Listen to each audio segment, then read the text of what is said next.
monstre. Tu finiras par les faire arrêter de te craindre. Qui est le monstre? Bonjour à tous, c'est Ménès de French Pictures et je suis aujourd'hui accompagné de Marine que vous avez déjà vu sur la chaîne à l'époque de la vidéo sur, comment ça s'appelait? La gravité. La gravité, c'est ça, et qui travaille dans le marketing cinéma et qui va donc nous donner son avis sur le film d'aujourd'hui qui est Woo de Will Aim, du youtubeur Will Aim, qui revient après une très très longue absence très longue, de quand même 7-8 ans, pour quelqu'un qui était quand même en pleine bourre.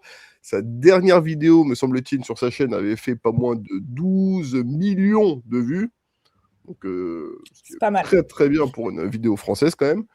Et surtout pour un format pas du tout habituel sur YouTube, qui est donc le moyen métrage. Et suite à ça, on aurait pu s'attendre à ce qu'il rebondisse encore, que sa chaîne continue. Et bien non, il s'est arrêté pour monter un projet au cinéma, qui donc a fait 2 jours seulement en salle, mais qui ensuite est sorti directement sur Disney+. D'ailleurs, toi qui connais un peu, c'est considéré comme une vraie sortie ou pas du tout quand c'est comme ça? Non, c'est des visas exceptionnels, donc normalement, c'est pas plus de 48 heures et t'as une limitation de nombre de copies, donc de nombre de salles qui diffusent le film pour ce type de sortie. Il y en a plein ces derniers temps. Et c'est quoi? Du coup, financièrement, j'imagine qu'en fait, c'est quasiment plus une campagne de pub que quelque chose qui va vraiment te rapporter, parce que sur une durée aussi courte, tu peux pas Ouais, vraiment sur ça pour... c'est quasiment ce qu'on peut considérer comme une avant-première pour les films qui sortent en salle, quoi. C'est vraiment un coup de com', une OP pour montrer que ça sort. Et voilà. Et donc, j'imagine que c'est le genre de séances qui se remplissent assez rapidement, assez facilement, donc je pense que ça, là aussi, ça a dû le faire à ce niveau-là. Mais bon, là où le vrai verdict va tomber, c'est sur Disney+, parce que voilà, c'est là où est vraiment, c'est à ça qu'est vraiment destiné ce film. Et donc, on l'a regardé. Moi, personnellement, je l'ai regardé sur Disney+. Qu'est-ce que tu as comment déjà peux-tu nous donner le pitch de ce film? Peux-tu nous résumer rapidement ce dont parle cette histoire, ce nouvel opus de la saga de Will Aim? Alors, je me souviens plus du nom du personnage principal, mais c'est un mec qui fait une espèce de stage de sécurité chez une femme qui fait partie du crime, on le sent bien, et qui accueille d'autres manias du crime chez elle. Donc lui, il s'occupe de la sécu, donc checker les armes et ce genre de choses à l'entrée. Puisque ces gens se réunissent régulièrement, et donc c'est tout l'enjeu de la réunion qu'on va suivre, puisque du coup ils se réunissent régulièrement, et nous dans ce film on suit une réunion particulière, et va en découler toute une série de péripéties, puisque ce sont des gens pas très recommandables tout de même. Bah oui, alors je crois, me semble-t-il que la nana, du coup, celle qui organise les réunions, c'est la veuve d'un énorme ancien magnat du crime, qui était vraiment le parrain, et qui était tellement respecté que même des années après sa mort, sa veuve est toujours voilà, une personne très importante dans la sphère criminelle de... Ça se passe en Guadeloupe? Non, je dis des conneries, en Martinique?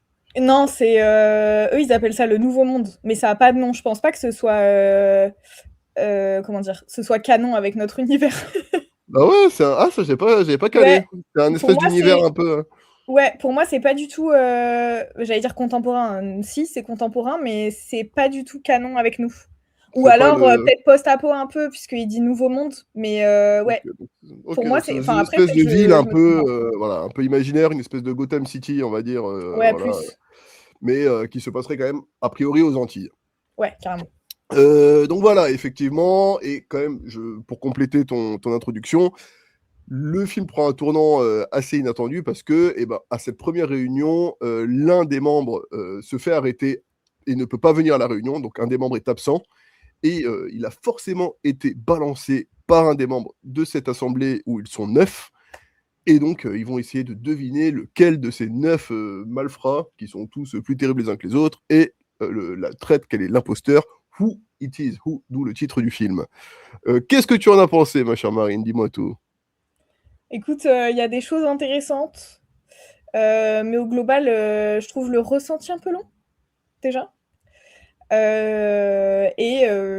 En termes de narration, ça se perd un peu, quoi. disons que mon avis n'est pas d'une positivité extrême sur le dos, mais il y a quand même des choses intéressantes, que je sois dans la narration ou dans la mise en scène, il y a quelques trucs aussi. Mais aussi, comme c'est souvent le cas là, sur ces sorties un peu express où on met des films de plateforme au cinéma, bon, la pertinence de le passer au cinéma, je suis pas certaine. Ça sent quand même fort la plateforme sur plein d'aspects. Et voilà mon avis général. Moi, Et j'ai toi? pas l'info, je sais pas si elle est trouvable, sur quel a été le budget du film. Parce J'ai que pas trouvé non plus. ouais, c'est assez confidentiel. Je crois que les plateformes ont tendance à être un peu plus confidentielles que les sorties ciné sur ce genre d'informations. Euh, c'est vrai que c'est un film, alors pour aller même plus loin que toi par rapport à la pertinence de la mettre au cinéma, pour moi, on n'est même pas de manière assumée sur un film du niveau d'un film de plateforme habituel, quoi. C'est au-dessus de ce qu'il faisait avec YouTube. On a une meilleure Ouais. qualité que sur YouTube, mais sur les films de plateforme, que ce soit Disney ou Netflix, etc., t'as des films qui ont quand même des budgets de fous furieux. T'as notamment toute la saga, bon, il y en a plein, mais je prends la saga Balle perdue, où tu vois, c'est des énormes courses de voitures, de machin truc et tout. Là, ne serait-ce que ça commence, donc on est dans une espèce de manoir, on va dire, un peu. Tu vois, les éclairages du manoir, c'est. Enfin, c'est pas, je veux dire, c'est horrible, j'abuse, mais tu as des espèces de trucs suréclairés où tu as les ombres hyper découpées derrière, alors que l'ambiance globale se veut un peu mystérieuse, tamisée, etc. Donc on sent qu'il y a un budget et une façon de travailler qui se rapproche quand même plus de ce qu'il faisait déjà. Alors, toute proportion gardée, hein. Moi je me suis rematé entre-temps Le Gendre idéal. C'est vrai que même au niveau du son, c'était dégueulasse. Enfin voilà, il faisait vraiment avec les moyens du bord et il arrivait à faire des trucs qui étaient relativement qualitatifs par rapport aux moyens qu'il avait. Là, c'est vrai que du coup, c'était qualitatif par rapport à YouTube, on va dire, par rapport aux fictions de YouTubeurs, tu vois, qui avant. Enfin, il y avait Golden Moustache et tout qui était bien, mais quand tu avais des trucs un peu autoproduits, ça avait tendance à être pas forcément super beau. Lui, à l'époque, c'était pas mal, et là, je trouve qu'on est quand même sur un niveau de qualité un peu plus bas que ce qu'on peut trouver sur la plateforme, pour rester vraiment juste sur l'aspect vraiment purement qualité technique, on va dire. Bah, en fait, je nuancerais un peu parce que je pense qu'on a aussi l'habitude de voir les très grosses prods des plateformes, mais il y a plein d'autres plus petits contenus, bah, alors qui sont moins promus, donc du coup qu'on voit moins. Mais effectivement, après, quand on donne l'envergure à ce film de faire une sortie salle, donc une envergure promotionnelle, du coup, effectivement, peut-être qu'on attend un peu plus. Après, je trouve qu'il y a des choses. Je sais pas si tu avais vu le film de Julien Royal, là, après. Je ne me souviens plus le titre. Nouveau Riche, c'était Nouveau Riche. Non, c'est le précédent. Parce que Nouveau Riche, je ne l'ai Comment pas pécho? regardé. En Ouais, ou passant en pécho? passant pécho. En passant En pécho, ça passant doit être un truc pécho, comme oui. ça. Ou du coup, bon, quand même. Enfin, il y a plus de moyens que sur que leur prod YouTube et tout, mais c'est quand même pas genre les Scorsese de Netflix, quoi, tu vois. Oui, bien sûr, Donc bien sûr. il y a quand même une différence, je trouve, entre ceux qui sont énormément marketés et les autres productions, parce qu'en fait il y en a plein. Il y a tous les films aussi qu'on avait vus en huis clos. Bon, alors après les éclairages sont superbes, hein, mais la version de quoi c'était l'accusé, c'est le film où il y a une version norvégienne, une version américaine. Oui, le Guilty, The Oui, Guilty. c'est ça, exactement. Ou celui-là, bon, je pense pas que ce soit un budget exceptionnel non plus, tu vois, et qu'ils avaient remasterisé sur la plateforme, qui n'est pas le budget qu'ont eu Baumbach, Scorsese, etc.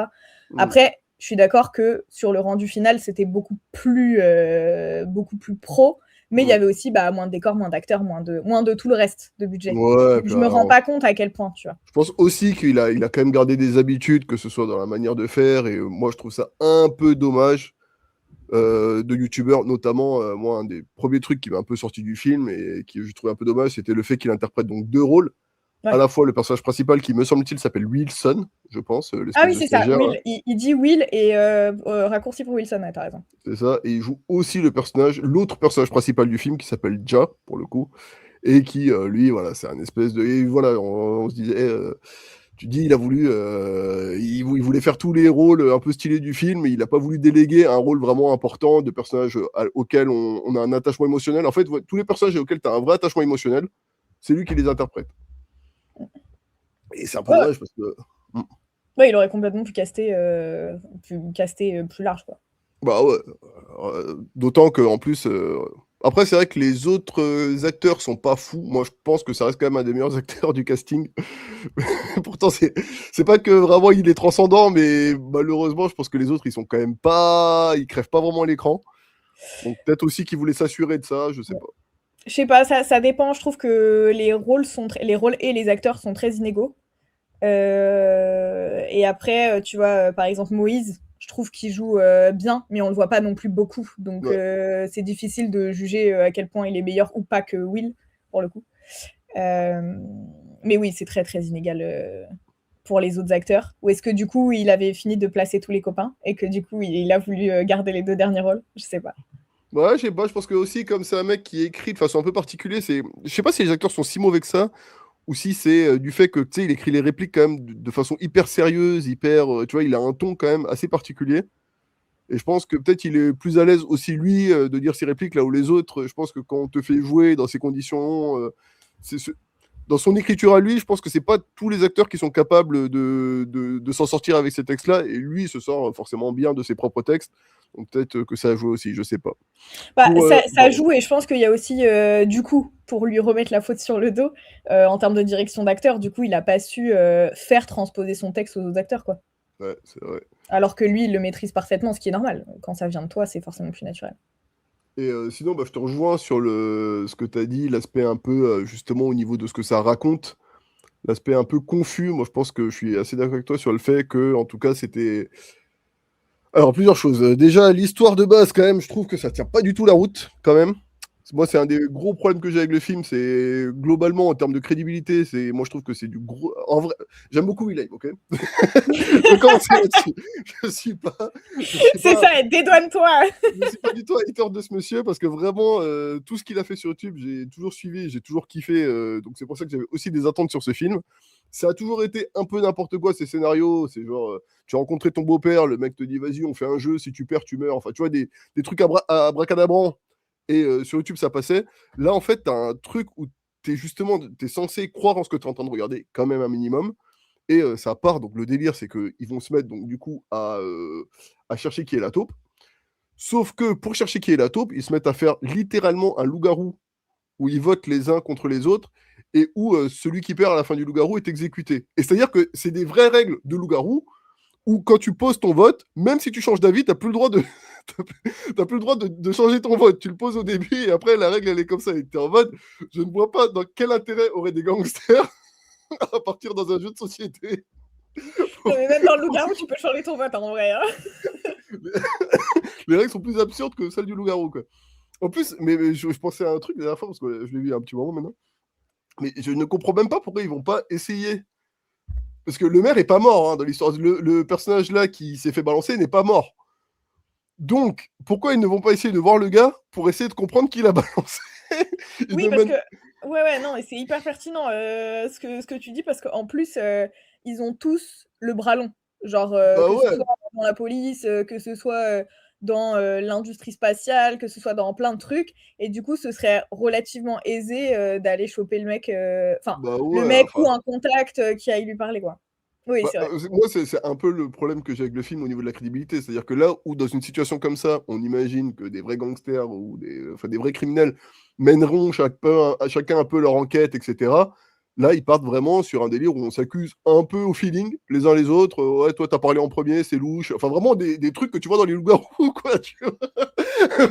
Ouais, tu parles beaucoup, toi, t'es pas un peu sous tension, machin truc. Enfin, tu vois, ils se basent vraiment que sur des éléments de jeu de société et pas du tout sur une question d'enquête.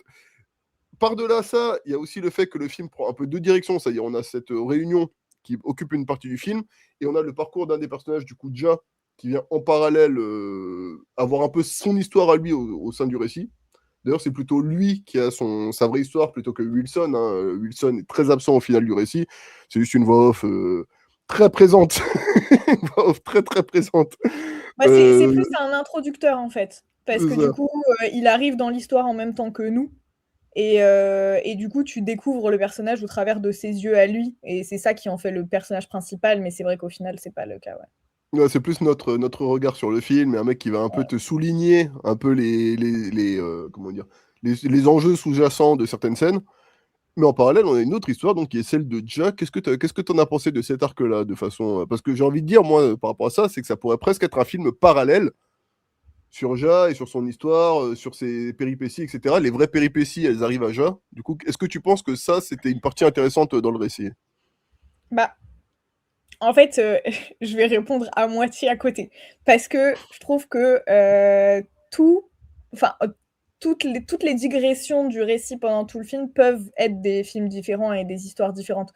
Genre, tout le parcours, enfin, justement, à quel point Moïse est important dans la communauté, c'est traité hyper rapidement, mais ça peut être une histoire à part entière.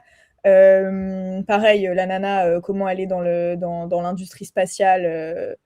Pareil, ça pourrait être et sa place et sa comment dire, sa mainmise sur ses équipes, etc. Ça pourrait être une histoire à part entière, tous avec leurs propres enjeux et leurs propres trucs, parce que c'est vrai qu'ils sont hyper survolés et je trouve que déjà on le voit un peu plus, mais c'est quand même survolé. Et c'est pour ça que je dis je le rapproche un peu des autres, parce qu'au final, on a l'impression de le voir plus et de voir plus peut-être son personnage évoluer, je sais même pas trop. Là où en fait, on est complètement laissé à côté par rapport. Dans le film, il y a toute une histoire avec une petite fille qui va faire beaucoup d'enjeux dans le film, et du coup, de l'attachement de Ja à une petite fille assez random, mais dans laquelle il se retrouve. En fait, le lien entre eux, pour moi, est trop léger, en tout cas léger à l'écran, pour qu'on puisse comprendre son attachement. Et du coup, toutes les péripéties qui lui arrivent, toutes les décisions qu'il prend, on comprend pas trop, mis à part le fait qu'il se retrouve dans cette gamine.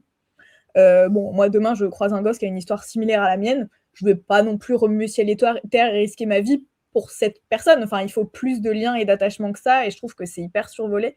Donc, en fait, en temps d'écran, il y en a plus que les autres persos, mais en termes d'enjeu, pour moi, ça reste quasiment équivalent aux autres, quoi.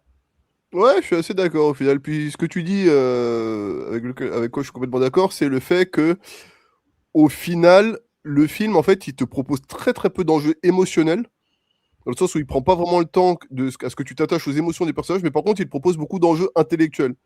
C'est-à-dire qu'il va te dire, bah voilà, ce mec-là, il veut protéger cette gamine.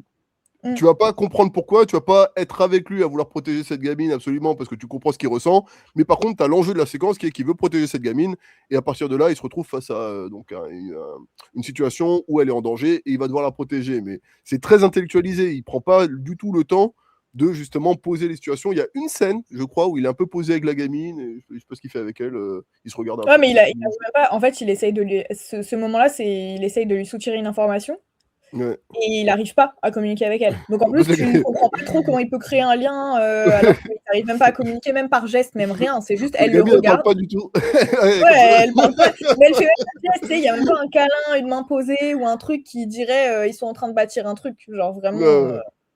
Non, non, Ouais. non. Du coup, voilà. Et au final, moi, pour finir sur ce que j'ai ressenti sur ce film, un des gros points de déception, ça a été évidemment la fin, parce que le film ne te l'annonce pas quand tu le commences, mais il faut le savoir, ce n'est qu'une première partie d'un récit plus large.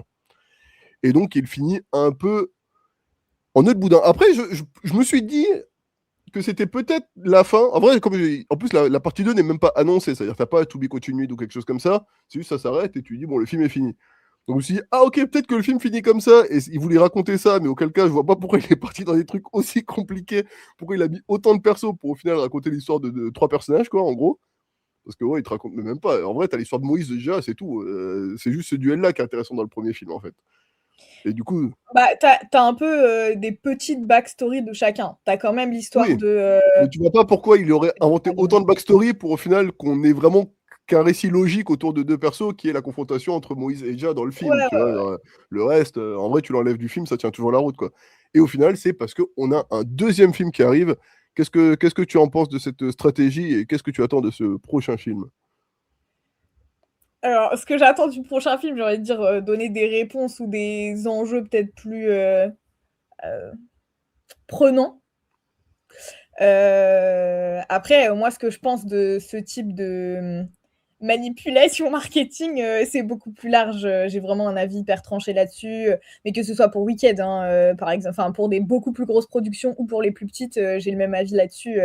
Quand je suis allée voir Wicked 1 et qu'à la fin, ils disent « Ah, on revient pour une partie 2 », ça m'a saoulée. Spider-Man et le multiverse, ça m'a saoulée.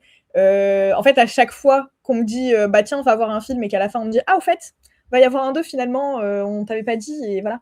Et enfin, sauf si t'es à fond sur l'actu et que tu sais à l'avance les 80 productions des studios, etc. Mais je veux dire, quand juste tu vas voir un film basiquement où il n'y a pas marqué partie 1, genre d'une partie 1, je savais que c'était le 1 par exemple. Bon, voilà.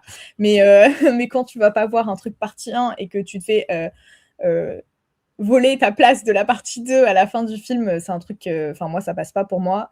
Et surtout qu'en plus, quand tu vas voir un film, ce qui a été beaucoup plus fait, justement sur les très grosses productions, il faut que ça se tienne tout seul en un. Ou alors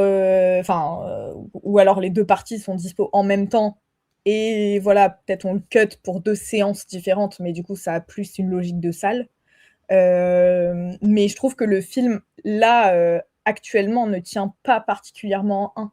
Alors, T'as des péripéties et des résolutions, mais tu sens que l'enjeu global est plus grand. Genre ce qu'on t'a posé au début, c'est un peu plus grand. Là, il y a une espèce de résolution d'une péripétie qui a été posée allez, on va dire à la moitié du film. Donc du coup, c'est un peu particulier. Et surtout, la fin est pas vraiment une fin. Enfin, on fait un no spoil ou on fait en spoil? non, on va rester en no spoil quand même, mais tu peux En no essayer de spoil, faire ouais, bah, comprendre. on va dire que à la fin du film, Ja fait une petite tempête émotionnelle qui résout pas d'arc et qui n'en pose pas de nouveau non plus. Donc c'est même pas une relance comme on avait à la fin des Trois Mousquetaires. Bon, je cite que des très gros films, mais c'est parce qu'on se fait souvent arnaquer sur les parties 1, partie 2 sur des très gros films, des franchises. Mais voilà, à la fin des Trois Mousquetaires, bon, bah, il y avait carrément j'ai plus le terme, il y avait carrément Un cliffhanger. un cliffhanger, voilà, exactement. Il y avait carrément un cliffhanger pour te tenir en haleine avant le prochain. Là, c'est même pas un cliffhanger. Donc c'est vraiment ni conclusion, ni relance, ni un peu étrange, mais un peu posé comme un cheveu sur la soupe, comme tous les autres enjeux et toutes les autres petites histoires, tu vois. Moi, je suis d'accord. Après, c'est vrai que je trouve que le film a au moins le mérite de conclure la question de la rivalité entre Ja et Moïse, qui était un peu en plus assez intéressant. Moi, je trouvais. Alors, il y a des trucs que j'apprécie avec le film, hein, je tiens quand même à le dire. Comme je disais, j'aime beaucoup le travail de ce monsieur et je trouve qu'il arrive de temps en temps à te poser des trucs assez. Voilà, là, tu avais cette confrontation entre un mec qui est assez magiquement chanceux, donc qui ne se revendique pas forcément comme quelqu'un. Si, il dit qu'il est béni, mais dont ça fait pas partie vraiment de quelque chose sur lequel il table dans sa vie tous les jours. Enfin voilà, c'est une de ses caractéristiques, mais un peu sous-jacente. Et un mec qui, pour le coup, lui, se fait passer vraiment pour un sorcier, c'est-à-dire quelqu'un qui a des pouvoirs, etc., mais qui, en fait, lui, n'en a pas. Vraiment. C'est plus un escroc, Moïse. On le comprend assez vite dans le récit, quoi. Et donc, voilà, cette espèce de duel entre quelqu'un qui est vraiment béni et quelqu'un qui est plutôt maudit, mais qui en même temps, voilà, qui essaye de voler un peu cette chance, qui essaie de rentrer en confrontation avec parce qu'il s'appelle Moïse en plus. Donc voilà, c'est quelqu'un qui se veut être un espèce de touché par le Seigneur, mais il ne l'est pas. Et il essaye, voilà, de voler ça à un autre être, etc. Et le film va, à ce niveau-là, je trouve, aller du début à la fin. C'est-à-dire, dans la partie d'après, on parlera plus de ça, a priori. Cet arc est conclu, il a tranché sur ce sujet-là, et de façon, je trouve, au final, assez satisfaisante. C'est-à-dire, il y a un espèce de plot twist un peu à la fin là-dessus. C'est là-dessus qu'on attend beaucoup Will-Aim, hein, sur les retournements de situation. Et voilà, tu as un retournement de situation là-dessus où tu penses que c'est un qui a gagné, puis au final c'est l'autre, puis au final en fait c'est l'autre, puis au final en fait c'est l'autre. Enfin voilà, ça se retourne pas mal là-dessus et c'est assez sympa. Il y a des trucs que j'ai bien aimé aussi. Qu'est-ce qui m'a plu aussi dans ce film? Oui, alors il y a des bizarrement, ça n'a rien à voir avec ce qu'on dit, mais je trouve qu'il y a certains plans d'extérieur qui sont assez bien tournés. Moi j'aime beaucoup la séquence dans la forêt avec les il y a des Les policiers paramilitaires. corrompus, ouais, les paramilitaires, ouais, qui chassent des orpailleurs ou je sais pas quoi. Je trouve que des fois ça a de la gueule et ça ressemble effectivement à vraiment un film classique Netflix qui pourrait passer au cinéma ou au moins à plateforme sans souci, même si le reste du film tire un peu après cette qualité vers le bas. Ouais, non, il y a des trucs rigolos, honnêtement. Il y a des trucs, ça fait vraiment Will-Aim le personnage est dans une situation dans laquelle tu vois pas du tout comment il va s'en sortir. À un moment, il se fait empoisonner, etc. Bon, je rentre pas dans les détails, mais il y a ces trucs-là où tu dis il est foutu. Et puis, tac, le scénario va tirer des ficelles de trucs que tu avais vus, mais que tu avais oubliés, etc. Donc, je trouve qu'il a toujours ce talent-là d'arriver à poser des situations, des intrigues, des idées assez originales, quand même, qui te tiennent, qui sont un peu, voilà, parce que lui, son truc sur YouTube, c'était un peu d'arriver à te capter et à te tenir en haleine. C'était vraiment son truc, c'est-à-dire, il pose dès le début des enjeux assez forts, ouais. Justement, t'arrives chez ton beau-père, il te tient un flingue, il veut te buter, t'es en mode, oh là là, le gars, ça fait 2 minutes que le film a commencé, le personnage est déjà en danger de mort. Donc ça, à ce niveau-là, il est fort. Après, là où ça dessert un peu dans le récit, c'est que pour faire ça sur YouTube, il utilisait beaucoup la voix off qui va tout le temps justement surligner les enjeux. Ouais, voilà, là, le mec, il a 2 minutes pour réfléchir. Au-delà de ça, il sait qu'il va mourir, etc. La voix du manga, tu sais, de Sangoku. Là. Ouais. Sangoku est dans une situation fâcheuse face à Freezer. Là, il te le fait un peu. Et c'est vrai que là, sur un film qui est censé être ciné de 1h30, c'est un peu long. Et moi, perso, ça, au bout d'un moment, c'est vrai que j'ai trouvé ça un peu amateur, quoi, au final. C'est très, très, très, très, très loquace. Blablabla. Vraiment. Et bah, il y a le fameux truc au cinéma, tu montres et tu dis pas. Et là, on dit tout, tout le temps. On détaille toutes les scènes, on détaille toutes les actions. Après, moi, dans les points positifs, il y a vraiment les passages en animation qui sont Ah, super. ouais, carrément. Vraiment, et qui pour le coup sont d'une très grande qualité, je trouve, que ce soit en direction artistique ou en tout. Enfin, je les trouve vraiment hyper quali. Et en plus, je les attendais pas. Donc non, j'ai trouvé ça hyper cool. Pour le coup, c'est un des gros points positifs. Et il y a quelques plans, quelques scènes que j'ai trouvé très, très belles. Aussi belle, soit dans l'idée, soit dans voilà. Je trouve qu'il y a quand même des scènes qui fonctionnent visuellement. Mais oui, bah, par contre sur la parole, ouais, très très loquace.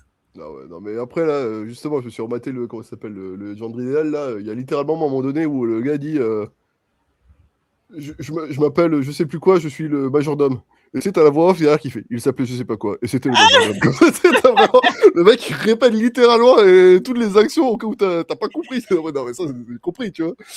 Ouais. Non, mais c'est vrai que ça c'est fort. fonctionne sur des formats courts, mais sur un film, c'est un peu long. Ouais. Et un peu, parfois, on a un peu une sensation, ce qu'on va appeler la sensation One Piece, de il s'écoule 15 secondes et toi, t'es là pendant 3 minutes, 4 minutes, tu regardes les 15 secondes. Voilà. Ça s'étire, le récit s'étire beaucoup. Ouais. Bah ouais, après, ouais, je suis d'accord avec toi. Tout ce qui touche à l'animation, c'était cool. Je trouve que c'est assez cool aussi. Tout ce qui touche à Moïse, en vrai, je trouve que le personnage je trouve que les personnages de Jai et de Moïse, en fait, les deux persos principaux vraiment du film, ils sont l'un et l'autre dans leur design, dans leur façon de se comporter, dans les péripéties qui leur arrivent, assez cool. Je trouve qu'il a quand même réussi un peu à développer un peu ces persos-là et au final, il m'a amené, je trouve, deux persos qui sont des vrais personnages de cinéma qui tiennent la route et que tu as presque envie de suivre un peu plus. Voilà, à ce niveau-là, c'était cool. Là où le reste des persos était un peu plus des clichés sur pattes, quand même.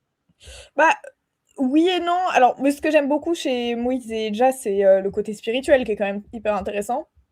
Mais j'aime beaucoup aussi, on va dire, l'évolution du personnage, même si le jeu est pas toujours fou, de celui qui est intello et qui vole la drogue et tout là. Je sais pas ce que c'est son prénom, qui tue sa Celui qui a une copine. copine. Ouais. Ah oui, celui qui tue sa copine. Ouais. Ah oui, c'est vrai. Comment il s'appelait Ouais, je me J'arrive pas rappelle à me plus non rappeler plus. son nom. Ouais, non, je l'ai Mais je trouve qu'il a un côté L'albinos, celui qui est albinos. Ouais. Il s'appelle Walter White. Oui, Enfin, c'est Walter, il vrai. s'appelle. Oui. Et ouais, non, il a un côté. En fait, il a un côté flamboyant Mm. qui est hyper intéressant par rapport aux autres persos. Là où, effectivement, il peut enchaîner les clichés sur la violence, sur la génération qui veut éteindre la génération précédente, etc., qui sont des axes que j'aime beaucoup. Mm. Mais voilà, c'est vrai que son jeu parfois est un peu limité. Ouais, il surjoue un peu. En plus, je pense qu'effectivement, par rapport à ses capacités d'acteur, Willem lui a dit d'en faire beaucoup plus en mode, tu sais, t'es le Joker dans Batman, alors que lui, bon, je pense Ouais. qu'il n'est pas à ce niveau-là d'expérience, on va dire. Mais effectivement, moi je pense, ouais, c'est ça, c'est qu'en fait, quand il arrive à développer les personnages, il arrive à faire des trucs intéressants et des trucs originaux, tu vois. Mais pour Par moi, ça contre, aurait beaucoup mieux fonctionné en plateforme, mais en série. bah, carrément. Qui est beaucoup plus et qui aurait plus qui correspondrait mieux à sa façon d'écrire en format court et tout ça. On aurait pu développer chacun des persos. Je sais pas si dans le deuxième film, dans la deuxième partie, il va s'attarder encore un peu plus sur les histoires personnelles ou s'il va continuer uniquement sur Ja. Mais oui, ça aurait vraiment fonctionner sur une série, quoi, sur un format sériel pour moi. Moi, je pense que ça Et va en plus, plutôt on serait partir sur. beaucoup moins perdu sur la narration. Je pense que ça va plutôt partir sur Wilson, la partie 2. Mais là, je suis 100% d'accord Ouais. avec toi que le format série aurait été beaucoup plus. En plus, on est beaucoup plus tolérant, je pense, avec la série. Pour, tu sais, des fois, la qualité, elle n'est pas toujours au rendez-vous et c'est habituel. Tu vois, même dans des séries de très très grande qualité, genre, je sais pas, on peut penser à Arrow, tu vois, des séries comme ça un peu. Ouais. Bon, des fois, tu regardes ça de l'extérieur, t'es en mode ah ouais, c'est moche, mais tu t'en fous. Alors que c'est vrai que sur un film, c'est un peu plus problématique. Ouais.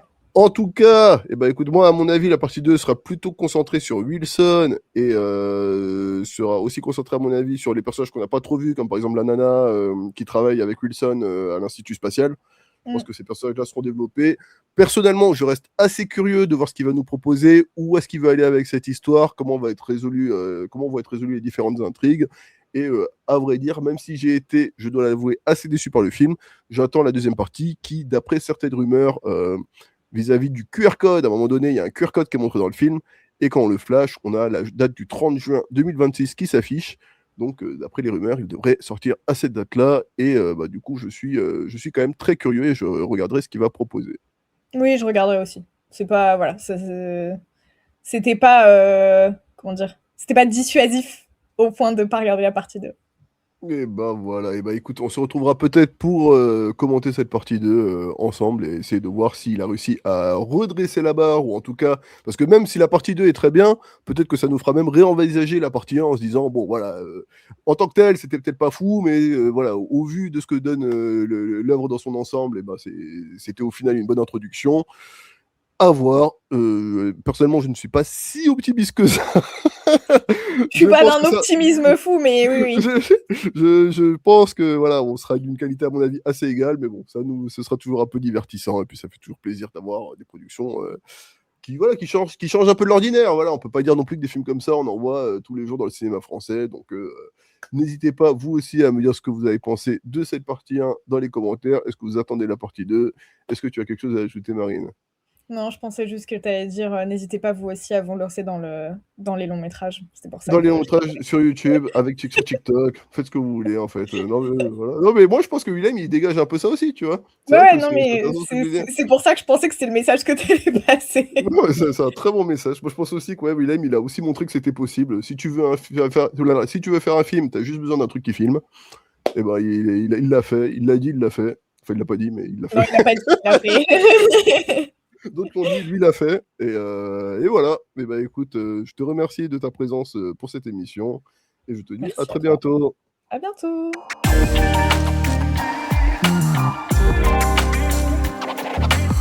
Oh,